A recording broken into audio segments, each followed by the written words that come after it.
બોટાદ જિલ્લાના વિશ્વવિખ્યાત યાત્રાધામ સાળંગપુર કષ્ટભંજન દેવ હનુમાનજી મંદિરે ગુરુ પૂર્ણિમા અને વ્યાસ પૂર્ણિમા પર્વની ભવ્ય અને ભક્તિમય ઉજવણી કરવામાં આવી હતી।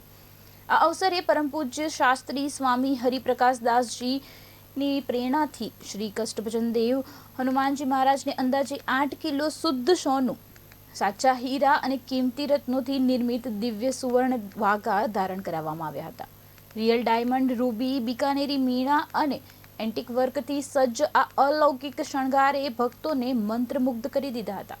દાદાના સિંહાસનને સેવંતી, ગુલાબ અને ગલગોટાના પુષ્પોથી આકર્ષક રીતે શણગારવામાં આવ્યું હતું। વહેલી સવારે મંગળા આરતી, શણગાર આરતી, મોહનથાળનો અન્નકૂટ, સદગુરુ ગોપાળનંદ સ્વામીનું ભાવ પૂજન, મારુતિ યજ્ઞ તેમજ સાંજે વિશેષ રજાપોપચાર પૂજનનું આયોજન કરવામાં આવ્યું હતું। આ પાવન અવસરે હજારો હરિભક્તોએ પ્રત્યક્ષ તેમજ ઓનલાઈન દર્શનનો લાભ લઈ ગુરુ પૂર્ણિમાની ભક્તિમય ઉજવણીમાં ભાગ લીધો હતો।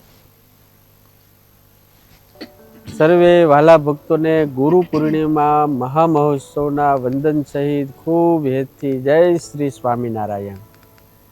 વાલા ભક્તો, આપણે સૌ કથાના માધ્યમથી એક પ્રેમ અને ભાવથી જોડાણા છીએ।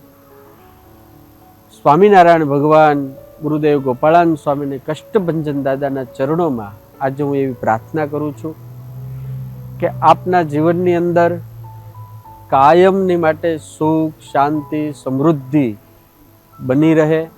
આપના જીવનની અંદર સતત ભક્તિ, વૈરાગ, જ્ઞાનની વૃદ્ધિ થાય। આજના દિવસે મારી આપ સૌને એક નમ્ર વિનંતી છે કે આપ રોજ ભગવાનની પૂજા પાઠ કરજો, ભક્તિ કરજો, સત્સંગ કરજો અને જ્યાંથી જેના દ્વારા આપણને જ્ઞાનની વૃદ્ધિ થઈ હોય, આપણામાં કોઈ કળાની વૃદ્ધિ થઈ હોય, આપણા જીવનનું કોઈ માર્ગદર્શન કર્યું હોય, એવા આજના દિવસે આપણે ગુરુઓને વંદન કરીએ। અમે પણ સ્વામિનારાયણ ભગવાન ગુરુદેવ ગોપાળાનંદ સ્વામી, આચાર્ય મહારાજ શ્રી, અમારા ગુરુદેવ અથાણાવાળા સ્વામી, એમના આશીર્વાદથી આજે બધું છે, એમના ચરણોમાં આપણે સૌ વંદન કરીએ।